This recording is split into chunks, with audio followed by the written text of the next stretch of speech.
കുട്ടികളോട് പറയാനുള്ളത്, നമുക്ക് ഏതൊരു സാഹചര്യത്തിലും അഡാപ്റ്റബിൾ ആയി മാറുക എന്നതാണ്.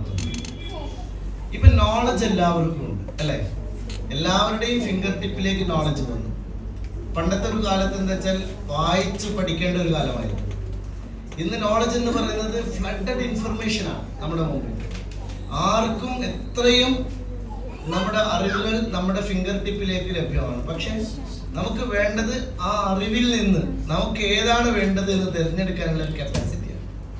അപ്പൊ അതുപോലെ തന്നെയാണ് നമ്മുടെ ഓരോ പ്രൊഫഷന്റെയും പ്രത്യേകത. നിങ്ങളിവിടെ പഠിച്ചിട്ടുള്ള കോഴ്സുകളുടെ ഒക്കെ പ്രത്യേകത, നിങ്ങളെ ഒരു ഫോക്കസ്ഡ് ആയ ഒരു ഏരിയയിലേക്ക് നിങ്ങളെ കൂടുതൽ പഠിപ്പിച്ചിരിക്കുകയാണ്. ഇന്ത്യ രാജ്യത്ത് കോർപ്പറേറ്റ് മേഖലയിൽ നിന്ന് നേരിടുന്ന ഏറ്റവും വലിയ പ്രശ്നം എന്ന് പറയുന്നത് ക്വാളിറ്റി മാൻ പവർ ക്രഞ്ചാണ്. എന്ന് പറഞ്ഞാൽ ക്വാളിഫിക്കേഷന്റെ കെട്ടുകളുള്ള ഇഷ്ടംപോലെ ആളുകളെ കിട്ടാറുണ്ട്, പക്ഷേ ക്വാളിറ്റിയുള്ള ഒരെണ്ണത്തിന് കിട്ടാനില്ല എന്നാ പറയും. ക്വാളിഫിക്കേഷൻ ഉണ്ടായിട്ടും ഇന്റർവ്യൂകളിൽ ഔട്ടായിക്കൊണ്ട് ജോലി കിട്ടാതിരിക്കുക എന്നുള്ളത് ഏറ്റവും കൂടുതൽ നടക്കുന്നത്, ഇന്ത്യ രാജ്യത്ത് ഏറ്റവും കൂടുതൽ നടക്കുന്നത് കേരളത്തിലാണ്. ജമ്മു കാശ്മീർ ഒരു സംസ്ഥാനമായി വന്നതിന് ശേഷം മാത്രമാണ് കേരളം 2ാം സ്ഥാനത്തേക്ക് മാറിയിട്ടുള്ളത്. പരീക്ഷയിൽ 100% മാർക്ക് വാങ്ങുന്നവന്റെ കാലഘട്ടമല്ല, പകരം നിങ്ങളുടെ മേഖലയിൽ എക്സലന്റ് ആയി പെർഫോം ചെയ്യാൻ കഴിയുന്നവരുടെ കാലഘട്ടമാണ്.